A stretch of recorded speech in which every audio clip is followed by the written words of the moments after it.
ان انا بعمل بطل من ورق وكان ممكن تتسبب في كارثه ايه الكارثه في كده؟ بالمشهد ده. انا بس عايز اقول له حاجه، انا بحترم حضرتك جدا عشان حضرتك في سن والدي ورئيس النادي اللي انا بنتمي ليه، بس انا ما بخافش منك، انا بحترم حضرتك واحمد وامير ولادك دول، يعني انا على طول بيكلموني وامير واحمد دول يعني زي اخواتي، بس انا ما بخافش من حضرتك، انا بحترمك علشان انت راجل رئيس نادي اللي انا بنتمي له، وتاني حاجه عشان انت راجل في سن ابويا، انا ما بخافش منك والله العظيم.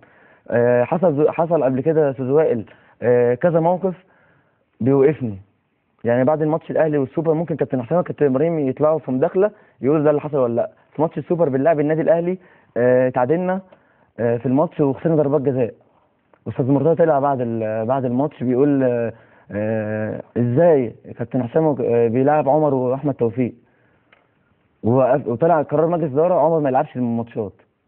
ايوه ليه يعني؟ ليه ما لعبش الماتشات؟ بس ايه السبب؟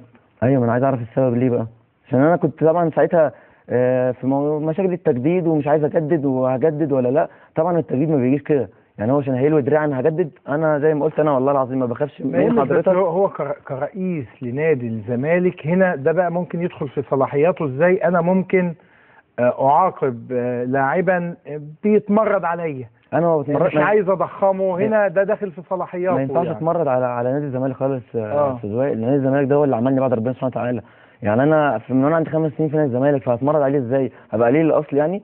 انا لا بقى لو كنت عايز اتمرد على نادي الزمالك انا من 1/1 يحق لي ان انا امضي في اي حته، بعد المشاكل اللي انا شفتها وتهزيق ليا، مش عارف ده عيل بكادلز، هو اسمه بامبرز ما اسموش كادلز اصلا، اسمه بامبرز يعني. وتاني حاجه ابوك ما عرفش يربيك، انا الحمد لله ابويا ووالدتي ربنا احسن تربيه.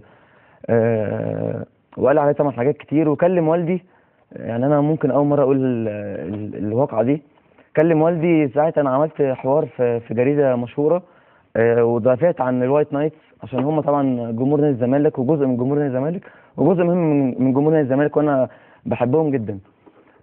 كلم والدي وقال له انت ما عرفتش تربي ابنك، فطبعا يعني لو والدي طبعا، بس والدي برضو يعني مربيني كويس، هو الحمد لله يعني متربي كويس، فقال له لا انا الحمد لله مربي ابني احسن تربيه، فلسه بقى هيتخانقوا، راح استاذ مرتضى قفل في التليفون في وشه.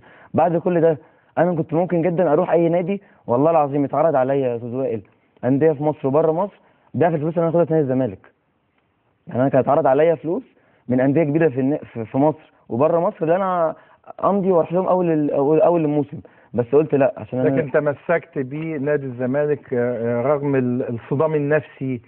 انا يا استاذ وائل كان الفتره دي كانت الناس بتقول لي مستوى عمر مش كويس، مستوى عمر مش كويس، ما لازم مستواي ما يبقاش كويس من اللي انا شايفه، انت كل يوم رئيس النادي بيطلع بيقول عليك كلام، ده رئيس النادي، يعني رئيس النادي، يعني رئيس النادي ده عندي المفروض يبقى رئيس النادي بتاع نادي الزمالك حاجه كبيره جدا، بحترمه ورمز من رموز نادي الزمالك وبيتكتب في التاريخ ان انت مسكت رئيس نادي الزمالك، فانا طبعا بحترمه جدا، بس كل يوم يطلع يقول عليا كلام، فده بيأثر فيك نفسيا وفي المستوى وعلى ادائك في الملعب. اكيد طبعا، فالناس كانت بتقول عمر بعيد عن مستواه شويه، بس الحمد لله قدرت ان انا اتغلب على كل ده وارجع لمستوايا.